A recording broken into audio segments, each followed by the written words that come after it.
Imagine a world where your refrigerator doesn't hum, vibrate, or rely on harmful chemicals to keep your food fresh.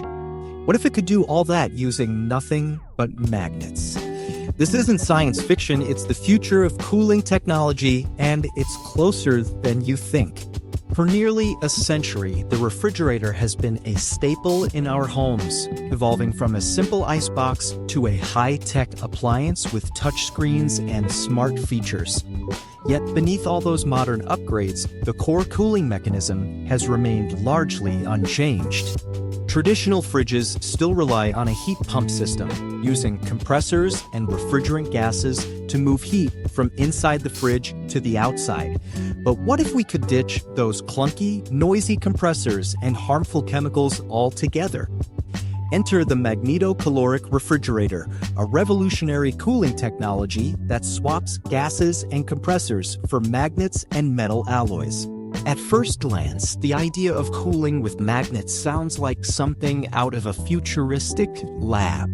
But the science behind it is very real, and it's been hiding in plain sight for over a century. The secret lies in something called the magnetocaloric effect, a phenomenon where certain metals heat up when magnetized and cool down when demagnetized. This effect was first observed by German physicist Emil Warburg back in 1881. He noticed that when a magnetic field is applied to certain metals, their atomic spins align, reducing magnetic entropy and causing the material to heat up. Remove the magnetic field, and those spins scramble back into chaos, increasing entropy and cooling the material down. It's a simple yet powerful principle. Magnetize to heat, demagnetize to cool. Warburg's discovery laid the foundation for what could become the next big leap in refrigeration technology. But why has it taken so long for this idea to make its way into our kitchens? The answer lies in the challenges of finding the right materials and engineering a practical cooling system around them. Not just any metal will do, you need a material that exhibits a strong magnetocaloric effect near room temperature.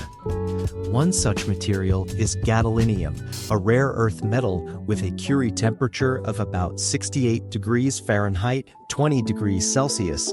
The Curie temperature is the point at which a material's magnetic properties change dramatically, making it ideal for magnetocaloric cooling. When gadolinium is near this temperature, even a small change in the magnetic field can produce a significant heating or cooling effect. But gadolinium isn't perfect. It only works efficiently within a narrow temperature range. For a fridge to be practical, it needs to cool well below room temperature, which means finding materials that perform at lower temperatures too. This is where material science comes into play, with researchers experimenting with alloys and composites to broaden the effective cooling range. So how do you turn this scientific principle into a working refrigerator? The engineering challenges are substantial, but innovators are already cracking the code. Unlike traditional fridges that pump refrigerant gas around, magnetocaloric cooling relies on solid materials. That means you can't just circulate the cooling medium, you have to find another way to move heat. The solution? A rotating magnet and a clever heat exchange system. Here's how it works. A wheel containing segments of gadolinium rotates through a magnetic field. As each segment enters the field, it heats up. A fluid, usually water, flows through the hot metal, absorbing that heat and carrying it away. By the time the segment exits the magnetic field, it cools down below its starting temperature. Now, cold fluid flows through it, absorbing even more heat from the fridge's interior.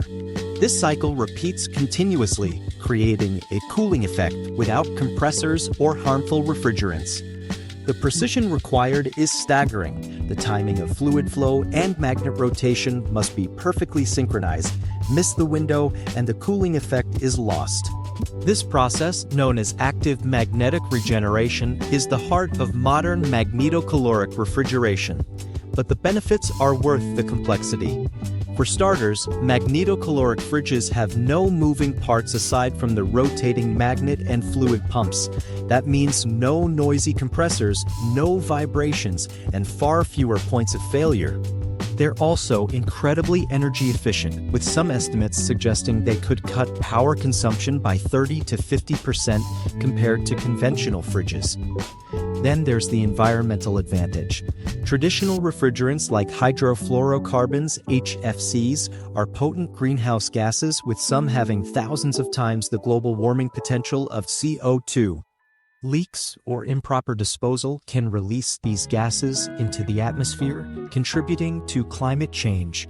Magnetocaloric fridges eliminate this risk entirely. No gases, no leaks, no ozone depletion.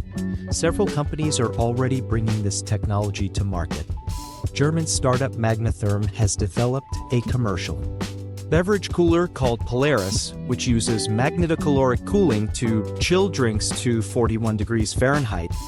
French firm Magnoric is working on systems that promise 50% energy savings over conventional fridges. An UK-based Camp Fridge has built a prototype that reaches temperatures as low as 39 degrees Fahrenheit using iron-based alloys instead of rare earth metals. But before you rush to replace your fridge, there's a catch: cost. Early magnetocaloric refrigerators are prohibitively expensive, with price tags reaching tens of thousands of dollars. That's because the materials, especially rare earth metals like gadolinium and neodymium, are costly and in limited supply. Scaling up production will be key to bringing prices down, much like what happened with solar panels and electric vehicles. There's also the challenge of temperature range. While gadolinium works well near room temperature, achieving freezer-level cold requires new materials with lower Curie points. Researchers are exploring alloys and layered materials to solve this, but it's still a work in progress. Despite these hurdles, the potential is undeniable. Magnetocaloric cooling could revolutionize not just home refrigeration, but also industrial cooling, medical storage, and even air conditioning. It's a quieter, cleaner, and more efficient way to keep things cold, one that might finally retire the century-old compressor technology we've relied on for so long.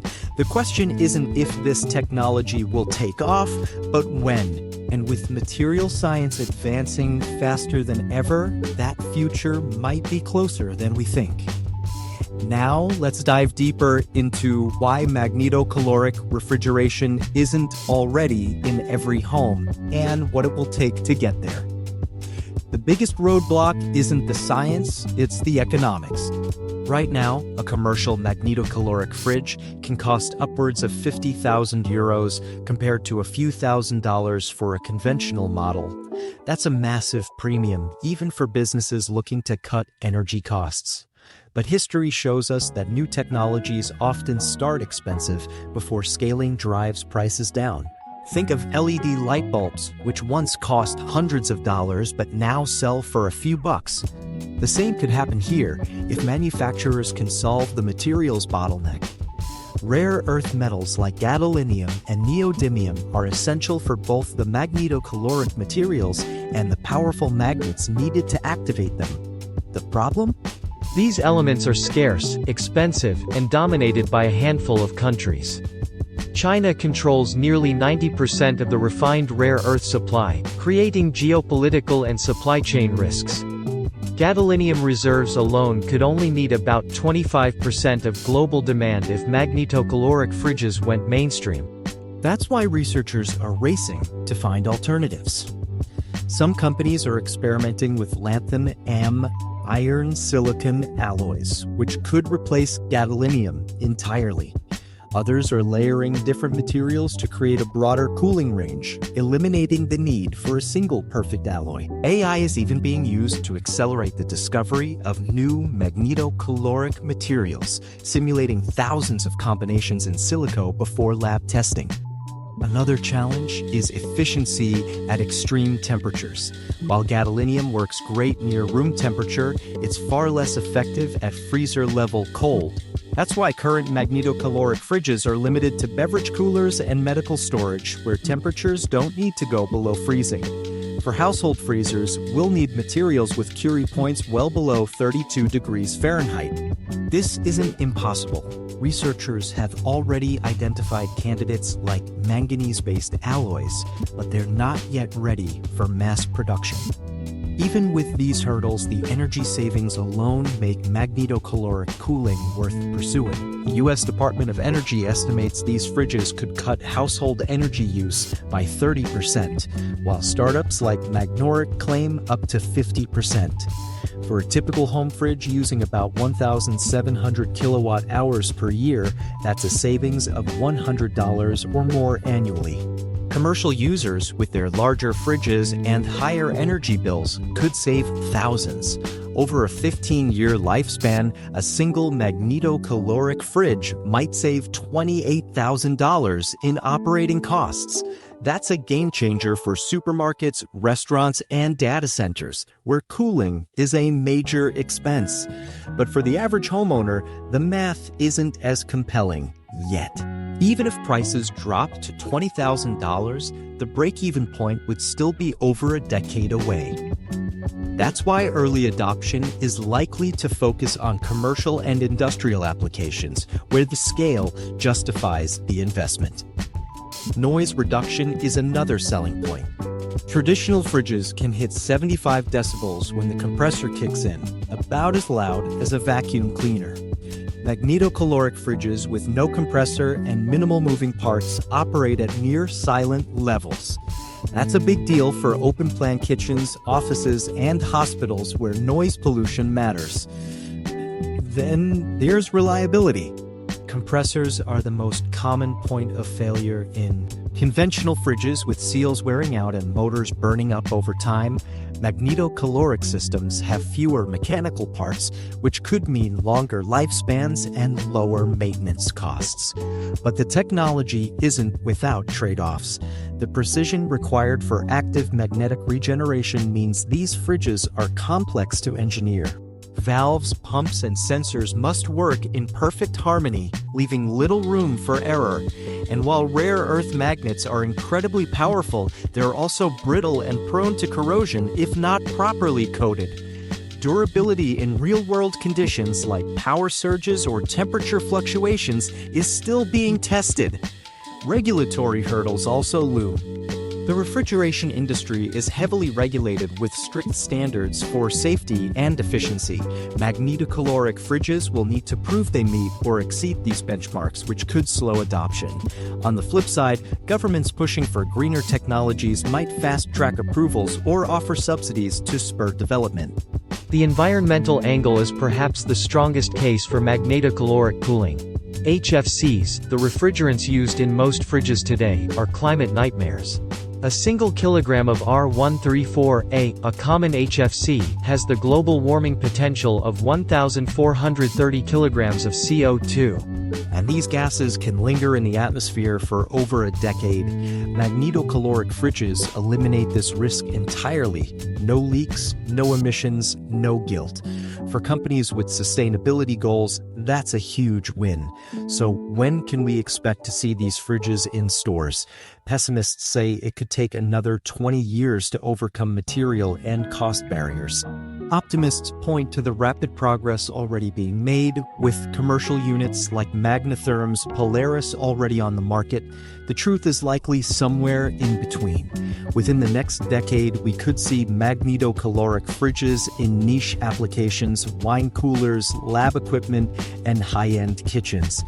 Mainstream adoption will depend on breakthroughs in material science and manufacturing scale. But the trend is clear: the days of compressor-based refrigeration are numbered. Just as LEDs replaced incandescent bulbs and electric vehicles are displacing gas cars, magnetocaloric cooling is poised to disrupt an industry we all rely on. The question isn't whether this technology will succeed, but how quickly it can overcome the final hurdles. And when it does, the humble refrigerator, a device that's barely changed in a century, might finally get the upgrade it deserves. So the next time you hear your fridge's compressor kick on, remember, a quieter, cleaner, and more efficient future is on the horizon. All it takes is a little magnetic magic.